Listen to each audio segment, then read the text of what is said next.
Hello everyone.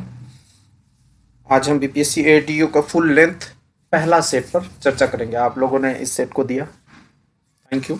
और इसमें जो भी चीज़ें सुधर सकती है वो भी आप हमें कमेंट बॉक्स में बताइए, और ये भी बताइए साथ में कि इस सेट का क्वालिटी कैसा था, क्या ये परीक्षा स्तरीय है या नहीं है, क्योंकि हमारी टीम इस पर काफ़ी मेहनत कर रही है, ठीक है। और जिससे आपका फीडबैक जो है हम लोगों के लिए काफ़ी उत्साहवर्धक हो सकता है, ठीक है। तो सेट को स्टार्ट करते हैं हम लोग। कुल 100 प्रश्न थे, इसमें जीएस का प्रश्न था, ठीक है, जिसमें पहला सेक्शन हम लोग हिस्ट्री का देखेंगे, ठीक है, और इतिहास का सेक्शन है। तो पहला प्रश्न देखते हुए देखते हैं क्या ये, अशोक के निम्नलिखित में से कौन सा अभिलेख खरोष्ठी लिपि में उत्कीर्ण है। प्रश्न खरोष्ठी लिपि से संबंधित है। 4 ऑप्शन है, लंगमान, मनसेरा, सेरिकुना और सवाजगढ़ी। तो इसमें 2 अभिलेख जो हैं वो खरोष्ठी में उत्कीर्ण है। वो 2 अभिलेख कौन कौन से हैं भाई? तो ये है मनसेहरा और सावाजगढ़ी, दोनों की स्थिति पाकिस्तान में है, ठीक है। तो हमारा आंसर क्या हो जाएगा? केवल 2 और 4 अर्थात बी हमारा आंसर हो जाएगा, ठीक है। अब देखते हैं मनसेहरा की अवस्थिति खैबर पख्तूनख्वा पाकिस्तान में है। जो अशोक के प्रमुख 14 शिलालेख हैं, ठीक है, अशोक के अलग अलग लेख हैं, शिलालेख है, स्तंभालेख है, गुहालेख हैं, उसमें ये 14 शिलालेख में से एक मनसेहरा जो है यह आपका खरोष्ठी में उत्कीर्ण है। और कहाँ अवस्थित है? पाकिस्तान में अवस्थित है। और जब दूसरा ऑप्शन देखते हैं सवाजगढ़ी, इसकी भी अवस्थिति पाकिस्तान में है, पेशावर में है, और 14 प्रमुख शिलालेखों में इसकी भी ये भी उत्कीर्ण खरोष्ठी में हुई है, ठीक है। इसके अलावा जो 2 ऑप्शन है आपके लंगमान और सेरोकुना, ये दोनों जो हैं आपके अरमाइक में उत्कीर्ण हैं, और दोनों की अवस्थिति अफगानिस्तान में है, ठीक है। अशोक के जो शिलालेख थे वो मुख्यतः 3 लिपियों में उत्कीर्ण है, ब्राह्मी, खरोष्ठी और अरमाइक। तो ब्राह्मी जो है वो अधिकांश जो अभी भारतीय भूभाग है उसके अंदर का जो शिलालेख है वो आपको ब्राह्मी में है। बाकी उत्तर पश्चिम अर्थात पाकिस्तान से लगता हुआ वो जो एरिया है वो खरोष्ठी में है, जिसमें मनसेरा और सवाजगढ़ी आते हैं। और अरमाइक में आपका 2 है, आपका जो सैरेकुना और लंगमान है, ठीक है। ये दोनों जो है आपका अरमाइक में आता है। बाकी 2 2 4 अगर इधर से हटा दीजिए तो 10 अभिलेख जो भारतीय क्षेत्र में है वो क्या है? ब्रह्मी में उत्कीर्ण है। अगला प्रश्न आता है, निम्नलिखित में से किस शासक ने एलोरा के कैलाश मंदिर का निर्माण करवाया था? तो इसका सीधा आंसर हो जाएगा कृष्ण प्रथम। कृष्ण प्रथम थे कैलाश मंदिर के संस्थापक और निर्माणकर्ता। ये राष्ट्रकूट वंश के शासक थे। 756-773 ईस्वी एडी तक इनका कार्यकाल था। और ये जो है रॉक कट आर्किटेक्ट का मोनोलिथिक रॉक कट टेम्पल है, मतलब एक ही चट्टान को काटकर बनाया गया। और ये विश्व की सबसे बड़ी और सबसे उत्कृष्ट उदाहरण है किस चीज़ का? मोनोलिथिक रॉक कट टेम्पल का, ठीक है। इसके अलावा इसमें जो है top down approach, excavation approach लिया गया है। चट्टान को ऊपर से काटकर नीचे बनाया गया। अगर आप इसके आर्किटेक्चर को देखेंगे तो ये अपने आप में एक आश्चर्य है। इसकी अवस्थिति महाराष्ट्र के औरंगाबाद जिले में है, और ये भगवान शिव को समर्पित है, ठीक है। इसमें अलग अलग मंडप हैं, नंदी, गणेश, राम लक्ष्मण, हाथी घोड़ा इत्यादि इसमें शामिल हैं। और इसमें मुख्यतः रामायण महाभारत के दृश्य उत्कीर्ण हैं। अगला ऑप्शन एक आपका आता गोविंद द्वितीय। ये काफ़ी इनफिशियंट रूलर था, ये कृष्ण प्रथम का पुत्र ही था। इसके बाद आ जाते हैं अमोघ वर्ष। ये जैन धर्म के संरक्षक थे। ये बड़ा साहित्यिक योगदान भी है इनका, अनेक पुस्तक इन्होंने लिखे हैं, ठीक है। ये अपने अंतिम समय में जो है ना, ये क्या किए थे? जल समाधि ये ले लिए थे, और माणिक्य मंदिर आदि इन्होंने बनवाया। कृष्ण द्वितीय, इसका कैलाश मंदिर से कोई संबंध नहीं था, ठीक है। अब जो एलोरा की गुफाएं हैं वो यूनेस्को के वर्ल्ड हेरिटेज साइट में शामिल है। इसमें एक प्रश्न आता है कि इस गुफा में किस किस धर्म के को समर्पित गुफा है? तो इसमें बौद्ध, जैन और हिंदू तीनों के धार्मिक मूर्तियां हैं। इसके अलावा जो हम लोग अजंता में जाते हैं तो वहाँ सिर्फ बौद्ध और हिंदू के मिलते हैं, बाकी यहाँ पर बौद्ध, जैन, हिंदू तीनों के मिलते हैं, ठीक है। विशेषकर जो 13 से 29 है उसमें काफ़ी हिंदू देवी देवताओं की मूर्तियाँ हैं। यहाँ पे काफ़ी ये जो संरचना है ना, यहाँ जब आप जाएंगे तो एक तो यहाँ के जो शिवलिंग है काफ़ी विशाल है, और इनका जो गर्भगृह है वो भव्य है। अभी वहाँ पे पूजा पाठ नहीं होता है, वो खंडित है इसीलिए। इसके अलावा आप देखिएगा शक्ति की भी मूर्ति है, वो भी खंडित है। इसके अलावा शंकर जी का भी अलग अलग रूप दिखाया गया है, शंकर पार्वती का रूप भी दिखाया गया है। तो ये काफ़ी इंपॉर्टेंट साइट है, यहाँ आप घूम सकते हैं, ठीक है। इसके अलावा एक अगला क्वेश्चन आता है, बौद्ध धर्म के हीनयान संप्रदाय के संबंध में निम्नलिखित में से कौन सा निम्नलिखित कथनों पर विचार करें, ठीक है। और विचार करते हुए और सही कूट को चुनना है, ठीक है। तो देव पूजा ईश्वर के अस्तित्व को स्वीकार किया गया था, ये तो। अगला देख लेते हैं, गुणों का स्थानांतरित की अवधारणा थी, और आहर्त पद को प्राप्त करना आदर्श है, ये तो था, ठीक है। तो अब इसमें क्या आंसर हो जाएगा भाई? आहर्त पद को प्राप्त करना आदर्श है, अर्थात केवल 3 इसका आंसर होगा, ठीक है। जबकि देव पूजा और ईश्वर के अस्तित्व को स्वीकार नहीं किया गया था, और गुणों के स्थानांतरण की अवधारणा को भी अस्वीकार किया गया था। हीनयान, जिसे मुख्य रूप से थेरावाद भी कहा जाता है, ये काफ़ी प्राचीन है, ठीक है, काफ़ी प्राचीन है। जिसमें ईश्वर देवता इन सभी चीज़ों की मान्यता है। बौद्ध धर्म मूल रूप से जो था वो वेदों के प्रतिक्रिया में ही था, तो देव पूजा ईश्वर इसकी अवधारणा नहीं है, ठीक है। बाद में इसके अलग अलग ब्रांचेज हो गए, जिसमें बुद्ध को देवता के रूप में पूजा जाने लगा। मगर ये जो थेरावाद जो आप हीनयान देख रहे हैं, ये काफ़ी पुरानी परंपरा है। इसमें देव पूजा और ईश्वर के अस्तित्व को नकारा गया था, ठीक है।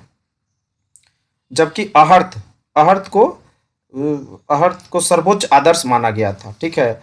और वह व्यक्ति जो निर्माण प्राप्त कर चुका है, अर्थात जब जीवन मरण के चक्र से मुक्त हो चुका है, महायान में बोधिसत्व आदर्श हैं, ठीक है। लेकिन हीनयान में हम लोग अहर्त के लक्ष्य को प्रमुखता से रखते हैं। इसके बाद हम लोग देख लेंगे इसका विस्तार कहाँ कहाँ है। थेरावाद मतलब जो हीनयान है उसका विस्तार Sri Lanka, Myanmar, Thailand, Laos, Cambodia आदि देशों में इसका विस्तार है। हम लोग पढ़े हैं कि अशोक ने अपनी पुत्री संघमित्रा को श्रीलंका भेजा था प्रचार प्रसार के लिए, तो ये वही ब्रांच है, वहीं से ये धर्म जो है श्रीलंका, म्यांमार, थाईलैंड और लाओस, कंबोडिया में फैला है, ठीक है। इसके अलावा महायान में देव पूजा, हीनयान नहीं, हीनयान दूसरी शाखा, उसके काउंटर में जो दूसरा है वो महायान है। देव पूजा, बोधिसत्व आदर्श और गुण स्थानांतरण और त्रिक सिद्धांत प्रमुख थे। ये सारे चीज किस में थे? महायान में थे, हीनयान में नहीं था। अगला प्रश्न आता है, मोहनजोदड़ो से प्राप्त ध्यान मग्न योगी निम्नलिखित में से किस पशु का अंकन नहीं है? जो पशुपति की मुद्रा है, जो सील है, उसमें किसका, कौन से पशु का अंकन नहीं मिलता है? तो हमारे पास ऑप्शन है चीता, बैल, हाथी, गेंडा। तो बैल तो था ही, एक श्रृंगी बैल कहा जाता था, उस समय काफी प्रमुख था। हाथी भी है, गेंडा है, परंतु चीता नहीं है, ठीक है। अब उसकी अवस्थिति भी देख लीजिए आप, बैल दाहिनी ओर था, हाथी बाईं ओर था, गेंडा नीचे से दाहिनी ओर था, और बाघ जस्ट उसके बाद बाईं ओर था नीचे से, ठीक है। बल्कि चीता इसमें कहीं नहीं है, ठीक है। ये मोहनजोदड़ो से प्राप्त है। इसको पद्मासन अवस्था में बैठा हुआ और त्रिशूलाकार सिंगाकार जो एक है हेड ऊपर से जो मुकुट पहने हुए हैं, ठीक है। ये प्रारंभिक शिव की प्रतीक भी माना जाता है, इसको पशुपति का रूप भी कहा जाता है, ठीक है। अगला क्वेश्चन आता है कि लोथल निम्नलिखित में से किस नदी के तट पर स्थित है? ऑप्शन है आपके पास सिंधु, रावी, भोगवा, दास्क। तो लोथल है अवस्थित कहाँ? गुजरात में है। तो क्या रावी गुजरात में बहती है? बिल्कुल नहीं। सिंधु बहती है? बिल्कुल नहीं। दास्क बिल्कुल नहीं, बट भोगवा है, ठीक है। भोगवा वहां पर अवस्थित है। तो हमारा आंसर क्या हो जाएगा? लोथल जो है वो भोगवा नदी के किनारे अवस्थित है, ठीक है। ये साबरमती एक सहायक नदी है। यह जो था शहर जो लोथल था वो पूरा पोर्ट सिटी है, हम लोग पहले भी इस पर चर्चा कर चुके हैं, ठीक है। यहाँ पर बहुत से जो डॉकयार्ड हैं उसके प्रमाण मिले हैं, और नौवान संबंधित जो है संरचनाएं वो यहाँ से प्राप्त हुई है हम लोगों को। अब इसमें जो 3 ऑप्शन है वो देख लेते हैं। सिंधु नदी, सिंधु नदी के किनारे पर जो मुख्य स्थल है वो हड़प्पा नहीं, हड़प्पा नहीं, मोहनजोदड़ो प्रमुख है, और चुनहोदड़ो, ये सब प्रमुख हैं सिंधु पर। रावी पर जो है आपका हड़प्पा स्थित है, और दास नदी अफगानिस्तान में है, ठीक है। इसके अलावा अगला क्वेश्चन हम लोग देख लेते हैं। सूफी संतों पर विचार कीजिए और उसके कालक्रम को व्यवस्थित करिए। पहला ऑप्शन है मोइनुद्दीन चिश्ती, बाबा फरीद, नसरुद्दीन चिराग और केसुदराज। तो मोइनुद्दीन चिश्ती हैं जो ये चिश्ती सिलसिले को प्रारंभ करने वाले थे। बाबा फरीद मोइनुद्दीन चिश्ती के शिष्य रहे, और नासरुद्दीन चिराग जो है बाबा फरीदी के शिष्य थे, और गेसुदराज जो थे ये दक्षिण भारत में चिश्ती परंपरा का प्रचार प्रसार किया था, और ये नासरुद्दीन चिराग के भी शिष्य थे, ठीक है। तो इस हिसाब से हम देखें तो ऑप्शन ए आ जाता है। 1 2 3 4 मोइनुद्दीन चिश्ती। इनका जो है आपका 1141 से 1142 तक, मृत्यु 1236 में हो गई, ठीक है। 1236 में चिश्ती सिलसिले के संस्थापक थे बाबा फरीद इसके शिष्य, और उनके शिष्य थे नासरुद्दीन चिराग, और बाबा फरीद के जो ये थे ये शिष्य थे, और गेसुदराज जो थे ये आपके हो गए दक्षिण भारत में जो चिश्ती सिलसिला है उसका प्रचार प्रसार करने के लिए इनके योगदान को महत्वपूर्ण माना जाता। तो क्या होगा रैंक? मोइनुद्दीन चिश्ती, बाबा फरीद, नासरुद्दीन चिराग और गेसुदराज, ठीक है। अगला क्वेश्चन आता है, निम्नलिखित में से कौन सी विजयनगर कालीन प्रशासनिक इकाइयों का सही अनुक्रम है? तो विजयनगर का हम लोग इतिहास पहले भी देख चुके हैं, उस पर चर्चा कर चुके हैं। 1233 में इसकी स्थापना हुई थी, हरिहर बुक्का 2 भाइयों ने करके किया था। किसके कार्यकाल शासनकाल में? ये तुगलक वंश का शासन चल रहा था उस समय, ठीक है। तो उस समय इसकी स्थापना हुई थी, हरिहर बुक्का 2 भाइयों ने इसकी स्थापना की थी, ठीक है। तो उसमें जो रैंकिंग था वो क्या था, इस पर चर्चा हम लोग कर लेते हैं, ठीक है। तो सबसे बड़ी तो इकाई जो थी वो आपकी मंडलम थी, ठीक है, जो आपके एक प्रांत के तरह कार्य करता था। उसके बाद दूसरा ऑप्शन जो आ जाता है नाडु। तो दोनों में नाडु है। नाडु आपका एक जिला का रूप होता था, जो उस समय होता था। उसके बाद जो आता है स्थल, मतलब एक शहर के रूप में, और उसके बाद सबसे छोटी इकाई जिसको हम लोग ग्राम कहते हैं। तो इसका ए ऑप्शन सही है, ठीक है। मंडलम जो सबसे बड़ी प्रशासनिक इकाई थी, और साम्राज्य अनेक मंडलमों में बटा हुआ था, और मंडलम जो है वो नाडु में बटा हुआ था, और नाडु जो है स्थल में, और स्थल से क्या सबसे छोटी इकाई ग्राम में बटा हुआ था, ठीक है। और नायक जो होते थे विजयनगर में, नायक वो मंडल का प्रशासन संभालते थे, और ग्राम स्तर पे जो है आयागार 12 अधिकारी होते थे, उसका एक ग्रुप कार्य करता था। अगला ऑप्शन एक हमारा आता है, सिंधु घाटी सभ्यता में प्रचलित धार्मिक विश्वासों के संदर्भ में निम्नलिखित कथनों पर विचार करें। पहला ऑप्शन, सैंधव धर्म में मातृ देवी को प्रमुख स्थान था। मातृ देवी को प्रसन्न करने के लिए पशु बलि दी जाती थी। सैंधव निवासी रोगी निवारण हेतु ताबीज धारण करते थे। इसमें ऑप्शन विकल्प 3 और 1 तो बिल्कुल सही लग रहा है, परंतु मातृ देवी को प्रसन्न करने के लिए पशु बलि दी जाती थी, ये बिल्कुल गलत है, क्योंकि हड़प्पा सभ्यता में अब तक जितने भी प्रमाण मिले हैं उसमें पशु बलि के प्रमाण नहीं के बराबर है, जो नगण्य है, अब तक नहीं मिले, ठीक है। बाकी जो मातृ मूर्तियों की अधिकता है तो सैंधव धर्म में इसका प्रमुख स्थान है। उसके अलावा ढेर सारे ताबीज तलिस्मान उस समय मिलते थे। तो ये 2 ऑप्शन आपका सही है, इसलिए इसका आंसर हो जाएगा बी, केवल 1 और 3, ठीक है। इसके बाद हम लोग अगला क्वेश्चन देखते हैं, जो है बंगाल विभाजन से संबंधित। बंगाल विभाजन के संदर्भ में निम्नलिखित कथनों पर विचार करिए। बंगाल विभाजन का प्रस्ताव 1903 का, जो बंगाल विभाजन प्रस्ताव था 1903 में आया, और 5 में बंगाल विभाजन हुआ, प्रस्ताव मगर पहले आ गया था। कर्जन के कार्यकाल का ये बात है, बंगाल विभाजन, ठीक है। तो बंगाल विभाजन प्रस्ताव 1903 का बंगाली और संजीवनी पत्रिकाओं ने कड़ा विरोध किया था। इसका उद्देश्य मूल बंगाल में बंगालियों को अल्पसंख्यक बनाना था। तो नीचे दिए गए कूट का प्रयोग करके सही उत्तर चुनिए, अर्थात इसमें कौन सही है ये हम लोगों को बताना है। तो इसका एक तो बिल्कुल सही है, बंगाली और संजीवनी ने इसका कड़ा विरोध किया था, परंतु बंगालियों को अल्पसंख्यक बनाना ऐसा कुछ भी बंगाल विभाजन का उद्देश्य नहीं था, बल्कि प्रशासनिक संचालन में सुविधा हेतु जो एक ब्रिटिश लोगों द्वारा जो एक बात रखी गई थी वो ये था कि बंगाल विभाजन का आधार क्या था, तो प्रशासनिक संचालन में सुविधा हेतु बंगाल का विभाजन किया गया था, जिसमें क्या हुआ था कि 2 भाग बांटे गए थे, जिसमें एक हिस्सा था जो आपका पूर्वी हिस्सा था, जिसमें क्या था, असम, वर्तमान असम और वर्तमान बांग्लादेश दोनों एक साथ थे, और जो दूसरा हिस्सा था जो पश्चिमी हिस्सा था, जिसमें पश्चिम बंगाल, बिहार, उड़ीसा तीनों एक साथ एग्जिस्ट कर रहे थे, ठीक है। तो प्रशासनिक सुविधा हेतु हुआ था, ना कि बंगाल में बंगालियों को अल्पसंख्यक बनाने के लिए। तो इस वजह से इसका आंसर क्या हो जाएगा, केवल 1। 1903 में कर्जन ने बंगाल विभाजन का प्रस्ताव रखा, और सुरेंद्र नाथ बनर्जी द्वारा संपादित द बंगाली और कृष्ण कुमार मित्र द्वारा संपादित संजीवनी, दोनों ने क्या किया, बंगाल विभाजन का कड़ा विरोध किया, ठीक है। इसके बाद हम अगला क्वेश्चन पे आते हैं। अगला प्रश्न आता है, कांग्रेस के लाहौर अधिवेशन से संबंधित है। 1929 बहुत महत्वपूर्ण अधिवेशन है। इसमें जो है ये जवाहरलाल नेहरू की अध्यक्षता में हुआ था। तो इसके संबंध में क्या कहा जा रहा है भाई, कि नेहरू रिपोर्ट को निरस्त घोषित किया गया, डिक्लेयर्ड रिजेक्टेड, घोषित किया गया, ठीक है। अब ध्यान देंगे यहाँ पर, और पूर्ण स्वराज को राष्ट्रीय आंदोलन का लक्ष्य घोषित किया गया। तो उपयुक्त में कौन सा सही है, सही चुनना है हमें।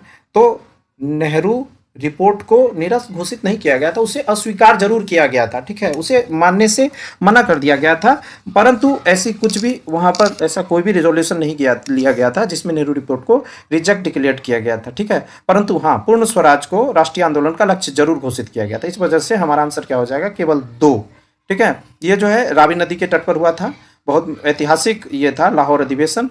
29 दिसंबर से 1 जनवरी तक चला था, और अध्यक्ष के रूप में जवाहरलाल नेहरू ने, इनका पहला अध्यक्षीय अधिवेशन था।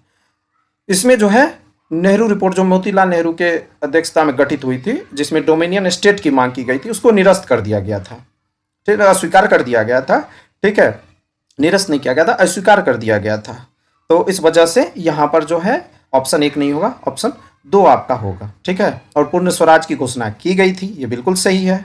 31 दिसंबर 1919 को मध्य रात्रि में राष्ट्रीय ध्वज फहराया गया, और 26 जनवरी 1930 को पूर्ण स्वराज दिवस मनाने का प्रस्ताव पारित हुआ, ठीक है। इस वजह से ये भी एक रीजन है जो हम लोग 26 जनवरी को हम लोग रिपब्लिक डे मनाते हैं। यहाँ से वो 26 जनवरी 1950 तक गया, और फिर 1950 के बाद अब तक हम लोग 26 जनवरी को रिपब्लिक डे के रूप में मनाते आ रहे हैं, ठीक है। जस्ट इसके बाद जो है फिर सिविल डिसोबीडियंस मूवमेंट जो है, सविनय अवज्ञा आंदोलन प्रारंभ हो गया था आपका, ठीक है। अगला प्रश्न आता है, निम्नलिखित में से किस संगठन ने साइमन कमीशन का विरोध नहीं किया था, ठीक है। इस सब चीज़ का अक्सर ध्यान देना है कि नहीं और हाँ, ठीक है। इसमें अक्सर छात्र जो है गलती कर देते हैं नहीं और हाँ में, तो इस चीज़ का ध्यान देना है। विरोध नहीं किया था, तो आपके पास ऑप्शन क्या क्या है? Justice party, Hindu Mahasabha, central Sikh Sikh संघ और ऑल इंडिया अछूत federation, all India depressed class federation, ठीक है। तो all India depressed class federation ने तो विरोध किया था साइमन कमीशन का, और हिंदू महासभा ने भी किया था। तो हमारा ऑप्शन हो जाएगा क्या? जस्टिस पार्टी और सेंट्रल सिख संघ, अर्थात 1 और 3 हो जाएगा आपका आंसर। हाँ बिल्कुल, 1927 में आया साइमन कमीशन। इसे व्हाइट मैन कमीशन भी कहा गया, क्यों? क्योंकि इसमें एक भी भारतीय नहीं थे, और साइमन गोबेक के नारे लगे, ठीक है। जस्टिस पार्टी ने बहिष्कार नहीं किया, ठीक है। ये जस्टिस पार्टी क्या थी भाई? मद्रास की गैर ब्राह्मण आंदोलन से पैदा हुआ था ये जस्टिस पार्टी, ठीक है। हिंदू महासभा आपका जो हो गया, वो क्या किया था? इन्होंने विरोध किया था। सेंट्रल सिख संघ ने विरोध नहीं किया था, उन्हें ये लगा कि ब्रिटिशर्स जो है, कमीशन जो है कुछ ऐसा चीज देगी जो सिख के हितों में होगी, ठीक है। इसके अलावा डिप्रेस्ड क्लास ने इसका विरोध किया था, ठीक है, इसके बहिष्कार में भाग लिया था। तो हमारा आंसर क्या हो जाएगा? 1 और 3, जो जस्टिस पार्टी है और all India depressed class federation जो है वो इसका सॉरी जस्टिस पार्टी और ये जो आपका सेंट्रल सिख संघ, ये दोनों इसका विरोध नहीं किया था, ठीक है। अगला क्वेश्चन आ जाता है एकता प्रणाली। पहले सेट में हम लोग इस पर काफी चर्चा कर चुके हैं कि संदर्भ में कथन पर विचार करें। अब ऑप्शन क्या है, विकल्प क्या है हमारे पास, स्टेटमेंट क्या क्या है? एकता के पदाधिकारी को वली कहते थे, ऐसा हम लोग तो पढ़े नहीं हैं। एकता के पदाधिकारी को इक्तादार कहा जाता था, वली कहते थे, ठीक है, देख लेते हम लोग। इसके बाद यह पुनर्हस्तांतरण पर आधारित राजस्व व्यवस्था थी। सियासत नामक ग्रंथ में एकता प्रणाली की विशेषताओं का वर्णन है। तो इसका सिर्फ आंसर 2 और 3 होगा, ठीक है। पुनर्हस्तांतरण पर आधारित राजस्व व्यवस्था थी और सियासत नामक ग्रंथ में एकता प्रणाली की विशेषता का वर्णन है। परंतु एकता के अधिकारियों को, पदाधिकारी को वली नहीं कहा जाता था। आई थिंक वली एक स्टेट के उस समय जो वहाँ का प्रांत होता था उसके गवर्नर को कहा जाता था, ठीक है। इल्तुतमिश के काल में एकता प्रणाली आई थी, हम लोग जानते हैं। इसमें इसके जो पदाधिकारी थे उसे मुफ्ती या इक्तादार कहा जाता था, ठीक है। बल्कि बलि का कभी भी प्रयोग नहीं किया गया है, ठीक है। पुनः हस्तांतरण पर आधारित राजस्व व्यवस्था थी, ठीक है।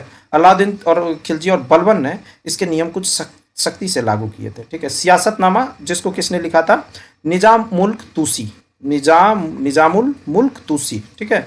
इन्होंने सियासतनामा की रचना की, 11वीं सदी की है, ठीक है। इसमें एकता प्रणाली की विशेषता और मुक्ति बलि की जिम्मेदारी, सुल्तान के प्रति कर्तव्य और हस्तांतरण आदियों का वर्णन है, ठीक है। इसके बाद अगला क्वेश्चन आ जाता है हम लोगों का अशोक के शिलालेख से संबंधित, ठीक है।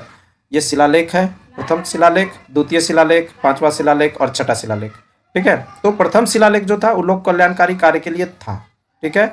और द्वितीय शिलालेख जिसमें जीव हत्या को निषेध किया गया था, ठीक है। नहीं, प्रथम शिलालेख में जीव हत्या को निषेध किया गया था, और द्वितीय शिलालेख में जो था आपको लोक कल्याणकारी कार्य था, ठीक है। तो इस आधार पे आपका आंसर हो जाएगा बी, ए का 3, बी का 1 और सी का 2 और डी का 4, ठीक है। प्रथम शिलालेख जिसमें जीव हत्या को निषेध कहा गया था, ठीक है।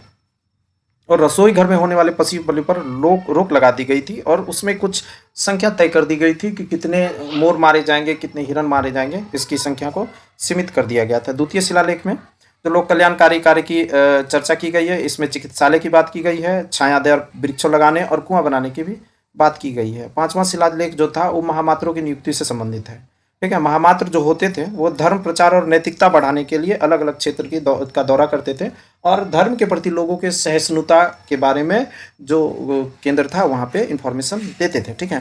6ठा शिलालेख आपका आता है जो समस्त राज्यकार और समाज शासन को अवगत कराया जाएगा, ये 6ठा शिलालेख में था। अगला क्वेश्चन आता है, निम्नलिखित में से कौन सी सिंधु घाटी सभ्यता की विशेषता है? लिपि का ज्ञान, वृषभ पवित्र पूज्य पशु अर्थात बैल, नगरीय व्यापार प्रधान सभ्यता। चौथा आ जाता है पाषाण, कांस्य एवं लौह उपकरणों का उपयोग। लौह उपकरण विकल्प 4 तो बिल्कुल नहीं होगा, यहाँ पे लौह उपकरण को कहा गया, ठीक है। तो विकल्प 4 जो आपका स्टेटमेंट 4 है वो बिल्कुल नहीं होगा, क्योंकि जो लोहा का जो प्रमाण है वो हड़प्पा सभ्यता वैसे भी नहीं मिला है। जो लोहा का सबसे पुराना प्रमाण हमें मिलता हुआ तरंजी खेड़ा में है, जो 1000 BC के आसपास का है, जो उत्तर प्रदेश में अवस्थित है, ठीक है।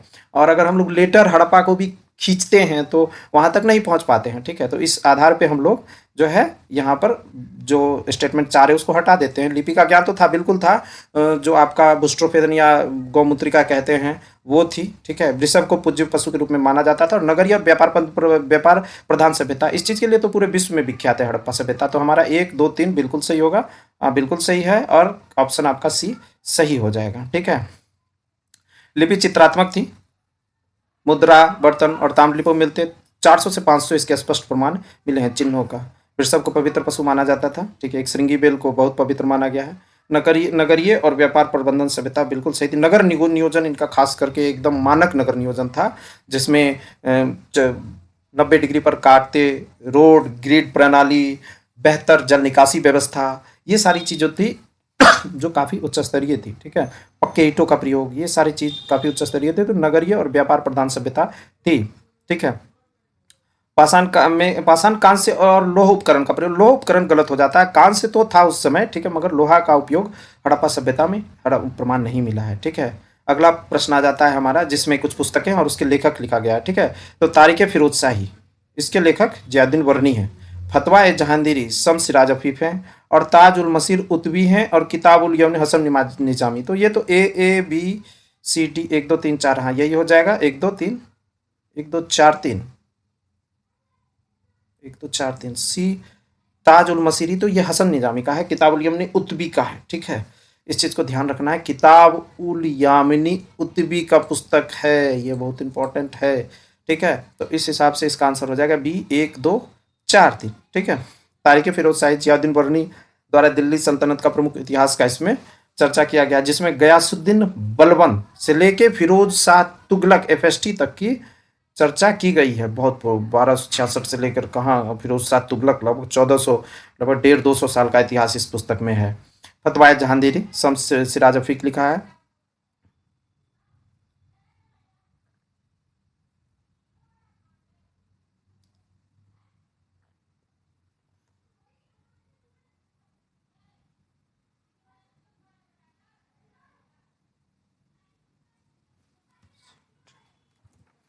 अगला प्रश्न देखते हैं हम लोग। निम्नलिखित संधियों के काल क्रमानुसार व्यवस्थित कीजिए। ठीक है। क्रोनोलॉजिकली इसको अरेंज करना है। ठीक है।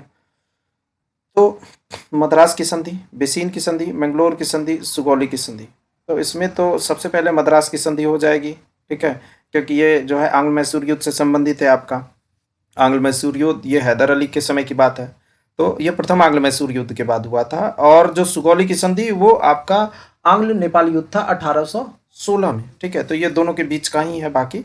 तो पहले नंबर पे 1 और अंतिम नंबर पे 4 होगा। ऐसा 2 विकल्प है हमारे पास, मगर एक ही विकल्प कहिए क्योंकि ए इसका आंसर होगा। ठीक है। मद्रास की संधि सबसे पहले, इसके बाद आ जाएगा आपका मंगलोर की संधि, उसके बाद आ जाएगा बेसिन की संधि, और इसके बाद सुगौली की संधि। ठीक है। मद्रास की संधि का पृष्ठभूमि ये देख लेते हैं। आंग्ल मैसूर युद्ध, प्रथम आंग्ल मैसूर युद्ध जो 67 से 69 तक चला, हैदर अली और ब्रिटिश इंडिया के कंपनी के बीच हुआ। अगला जो हुआ था मैंगलोर की संधि, जिसमें हैदर अली की मृत्यु हो गई। तो यहाँ पे टीपू सुल्तान आ गया। ब्रिटिश ईस्ट इंडिया कंपनी और टीपू सुल्तान के बीच हुई 1780 से 84। बेसिन की संधि यहाँ आंग्ल मराठा युद्ध से संबंधित 1803 से 5 से ठीक पहले हुई, अर्थात 1802 में हुई। यहाँ पेशवा बाजीराव द्वितीय और ब्रिटिश ईस्ट इंडिया कंपनी के बीच में इसमें सौदा हुआ। और अंतिम जो हुआ था सुगौली की संधि 1816 में। बिहार दरोगा पीटी का ये प्रश्न है। 1816 आंग्ल नेपाल युद्ध के बाद ये सुगौली की संधि हुई थी। सुगौली संधि जो वर्तमान भारत नेपाल का सीमा है, उसका निर्धारण भी सुगौली की संधि के ही आधार पर होती है। जो काली नदी का विवाद है इसी संधि के अंतर्निहित है, इसी के अंदर है, जिसकी वजह से काली नदी का विवाद है। ठीक है। भारत नेपाल के बीच जो हम लोग अक्सर देखते हैं काली नदी का विवाद जो होता है, मुख्यतः इसी सुगौली की संधि के परिणाम स्वरूप ही है। ठीक है। अगला क्वेश्चन हम लोग देख लेते हैं। मुगल शासक अकबर के अभियानों का काल क्रमानुसार व्यवस्थित करिए। ठीक है। तो यहाँ पे कुछ समस्या थी पहले। ठीक है।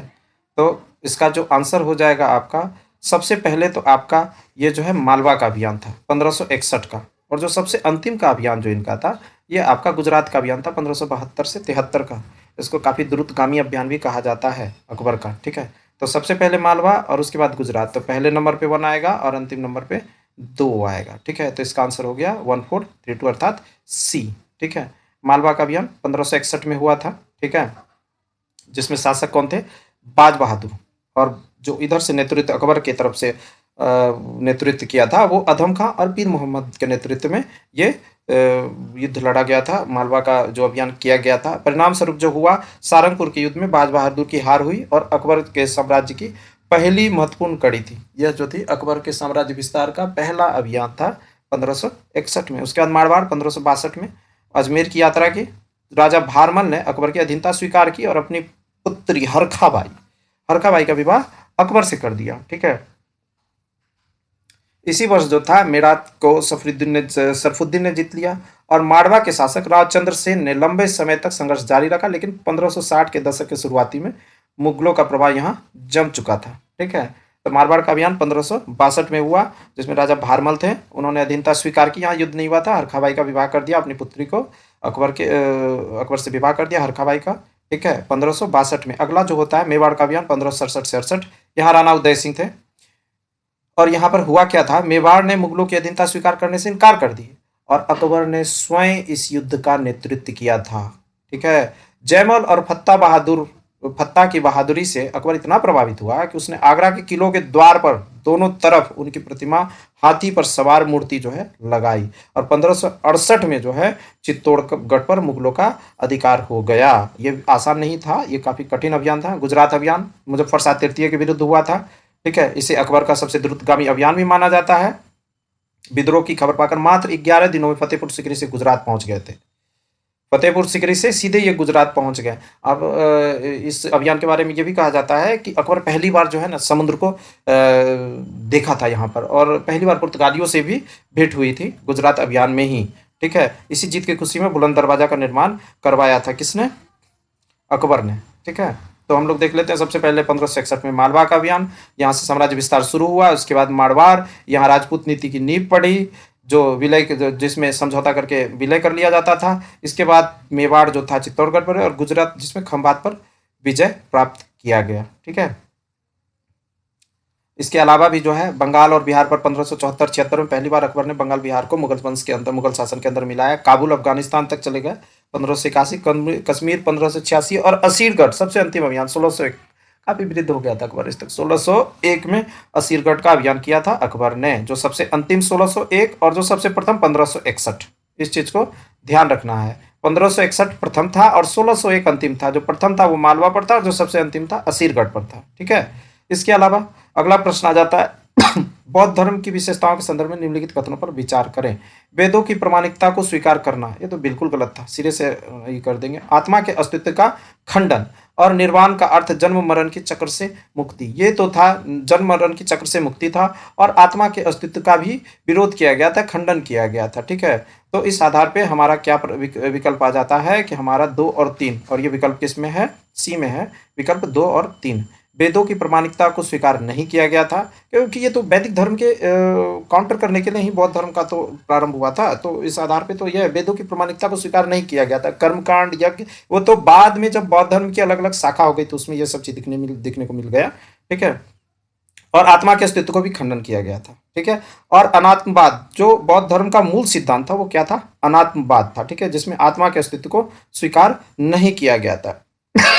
जो हिंदू धर्म में कहा जाता है कि आत्मा का अंत नहीं हो सकता, वो स्थिर है, तो उसको ये पूर्णतः अस्वीकार कर दिया गया था। और निर्वाण जो था ये बहुत महत्वपूर्ण है। निर्वाण पूछता है अक्सर कि निर्वाण का क्या मतलब होता है, तो जन्म मरण के चक्कर से मुक्ति। ठीक है, यह बौद्ध धर्म के प्रमुख सिद्धांतों में से एक है। ठीक है, इसके बाद अगला प्रश्न आपका आता है रोलेक्ट अधिनियम से संबंधित। इसके अंतर्गत बंदी प्रत्यक्षीकरण का अधिकार निलंबित किया गया। ठीक है, बिल्कुल किया गया था। इसके विरोध में गांधी जी ने अपमान व याचना दिवस मनाने का आह्वान किया था, ये भी किया था बिल्कुल। तो हमारा सही आंसर क्या है, 1 और 2 दोनों। ठीक है, रोलेक्ट एक्ट जो क्या था, अराजक और क्रांतिकारी अपराध अधिनियम 1919 भी कहा जाता है इसको। ठीक है, यह काला कानून भी कहा जाता है। यह काफ़ी एक्सटेंसिव है क्योंकि इसमें हेबियस कॉर्पस, बंदी प्रत्यक्षीकरण, अगर आप पॉलिटी पढ़े होंगे तो इसके बारे में जानते होंगे कि बंदी प्रत्यक्षीकरण के बारे में पॉलिटी में इसके बारे में पढ़ते हैं, बंदी प्रत्यक्षीकरण के बारे में, हेबियस कॉर्पस। ठीक है, बंदी प्रत्यक्षीकरण मतलब व्यक्ति को सर से सशरीर प्रस्तुत करना, किसके पास, अथॉरिटी, जो जुडिशियरी अथॉरिटी है उसके सामने। ठीक है, इसके प्रावधानों में वारंट बिना मुकदमा और बिना वकील 2 साल तक जेल रखने की शक्ति दी गई थी, किसको, ब्रिटिश सरकार को। ठीक है, जैसे साफ जो है बंदी प्रत्यक्षीकरण का क्या हो रहा था, अवहेलना हो रहा था। इस कारण इसको न वकील, न अपील, न दलील वाला कानून भी कहा गया। यह मुख्यतः भारत रक्षा अधिनियम, जो द्वितीय विश्व युद्ध का जो पृष्ठभूमि, प्रथम विश्व युद्ध का जो पृष्ठभूमि था, उस समय जो भारत रक्षा अधिनियम लाया गया था उसके आपातकालीन प्रावधानों को यहाँ पर अस्थायी कर दिया गया था। इसमें यही सबसे बड़ी इसमें गलती की गई थी। ठीक है, महात्मा गांधी ने इसे अन्यायपूर्ण अधार्मिक बताया। 6 अप्रैल 1919 को राष्ट्रीय अपमान दिवस के रूप में इसे मनाने जाने की आह्वान की किसने? गांधी जी ने कहा था। इसमें महत्वपूर्ण क्या क्या है कि इसे न वकील, न अपील और न दलील के नाम से भी जाना जाता है। इसके अलावा भारत रक्षा अधिनियम 1915 के आपातकालीन प्रावधानों को अस्थायी किया गया था और बंदी प्रत्यक्षीकरण को पूर्णतः समाप्त करने की बात की गई थी यहाँ पर। ठीक है, अब इसमें क्या था, ये सिडनी रॉलेट जो थे, सिडनी रॉलेट नाम था, और जो कानून उनके अध्यक्षता में राजद्रोह समिति की सिफारिश पर बना था। ठीक है, इस समिति के अध्यक्ष भी थे भारतीय। ठीक है, भारतीय थे, जिसमें जिन्ना भी थे उन्होंने, जबकि इसके विरोध में इसे इस्तीफा भी दे दिया था। केंद्र बिंदु पंजाब था और पंजाब में ही सैफुद्दीन किचलू और सत्यपाल की गिरफ्तारी हुई और 6 अप्रैल को ये अपमान दिवस मनाया गया। और जस्ट 13 अप्रैल को सैफुद्दीन किचलू और सत्यपाल की गिरफ्तारी के विरोध में जो एक आयोजन किया गया था, जहां पर जलियांवाला बाग का घटना हुआ। तो रॉलेट एक्ट और जलियांवाला का बाग घटनाक्रम दोनों एक दूसरे से रिलेटेड है। 13 अप्रैल को क्या हो गया था? जलियांवाला बाग हुआ था। और 6 अप्रैल को क्या हुआ था? जो रॉलेट एक्ट हुआ था वो लागू हुआ था, जिसके विरोध में गांधी जी ने राष्ट्रीय अपमान दिवस मनाने का आह्वान किया था। ठीक है, देखिए इसके सदस्य थे जिन्ना, मदन मोहन मालवीय और मजरूला की, इन्होंने इसका कड़ा विरोध भी किया था। ठीक है,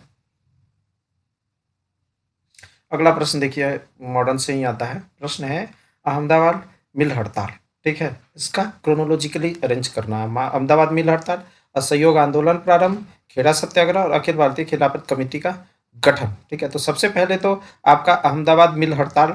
ठीक है, उसके बाद आ जाता है आपका खेड़ा सत्याग्रह, फिर आता है आपका अखिल भारतीय खिलाफत कमेटी और फाइनली असहयोग आंदोलन। तो इस हिसाब से आपका आंसर सी हो जाएगा, अर्थात 1 3 4 2। ठीक है, 1918 में 2 घटनाएं हुई। एक तो आपका अहमदाबाद मिल हड़ताल है, जो भारत का दूसरा बड़ा आंदोलन था। गांधी जी का दूसरा बड़ा आंदोलन था चंपारण का। चंपारण 1917 में हुआ था। उसके बाद फरवरी मार्च में 1918 में अहमदाबाद भूख हड़ताल, और ये गांधी जी ने भूख हड़ताल का पहला प्रयोग अस्त्र के रूप में यहाँ पर किया था। ठीक है, जहाँ पर प्लेग बोनस को लेकर के मिल मालिक और मजदूरों के बीच विवाद था, जिसको अंत किया गया था। मिल मालिकों ने 35% वेतन वृद्धि कर दी और उस पर सहमत हुए थे, तो इस पर काफ़ी सफल रहा था। इसके बाद खेड़ा सत्याग्रह आ जाता है, जो तीसरा आ जाता है।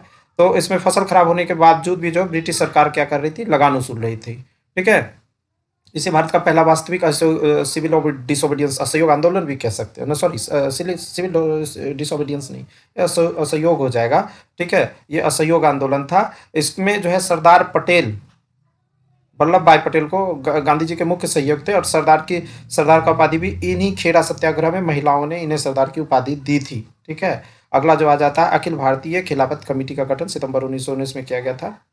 प्रथम विश्व युद्ध के बाद तुर्की के खलीफा के साथ जो व्यवहार हुआ, ठीक है, उससे क्या था, भारतीय मुसलमान काफ़ी जो है संतुष्ट नहीं थे। ठीक है, सितंबर 1919 में लखनऊ में जो है अखिल भारतीय खिलाफत कमेटी का गठन हुआ और दिल्ली में जो है पहला सम्मेलन का आयोजन हुआ। ये बहुत इंपॉर्टेंट है। इस सम्मेलन की अध्यक्षता महात्मा गांधी ने की थी। ठीक है, ये बहुत इंपॉर्टेंट है। इस सम्मेलन की अध्यक्षता किसने की थी? महात्मा गांधी ने की थी। ठीक है, इसके बाद अगला जो आ जाता असहयोग आंदोलन, ये सिंपल 1 अगस्त 1920 से प्रारंभ हुआ। ठीक है, खिलाफत और स्वराज के मुद्दे को जोड़कर देशव्यापी आंदोलन बनाया गया। ठीक है, महात्मा गांधी की अध्यक्षता में हुई थी पहला जो सम्मेलन हुआ था, किस चीज़ का? खिलाफत कमेटी का। ठीक है, तो इसका गठन 1919 में लखनऊ में हुआ है, मगर ध्यान रखना है कि जो पहला सम्मेलन था वो सितंबर में लखनऊ में ये स्थापित हुआ और इसका गठन हुआ, और नवंबर 1919 में दिल्ली में पहला सम्मेलन आयोजित हुआ, जिसकी अध्यक्षता महात्मा गांधी ने की थी। ठीक है, असहयोग आंदोलन 1 अगस्त 1920 को। ठीक है, इस दिन एग्जैक्टली इसी डेट को बाल गंगाधर तिलक की निधन भी हो गई थी। ठीक है, ये एक इम्पॉर्टेंट घटनाक्रम है। बाल गंगाधर तिलक का उस डेट को निधन हो गया था। कांग्रेस के नागपुर अधिवेशन दिसंबर 1920 में इस आंदोलन के कार्यक्रम को आधिकारिक मंजूरी मिली थी। ठीक है, ये हम लोग देख चुके हैं। जो गांधी जी के शुरुआती आंदोलन है उसका एक ट्रिक है तुम्हारे पास, CAK, जिसमें C for Champaran, A for Ahmedabad और K फॉर खेड़ा। ठीक है, 17 और दोनों 18 में हुआ था, एक फरवरी में हुआ और एक मार्च में हुआ। ठीक है, तो इस हिसाब से अब तक हम लोग 20 प्रश्नों का डिस्कशन कर चुके हैं। ठीक है।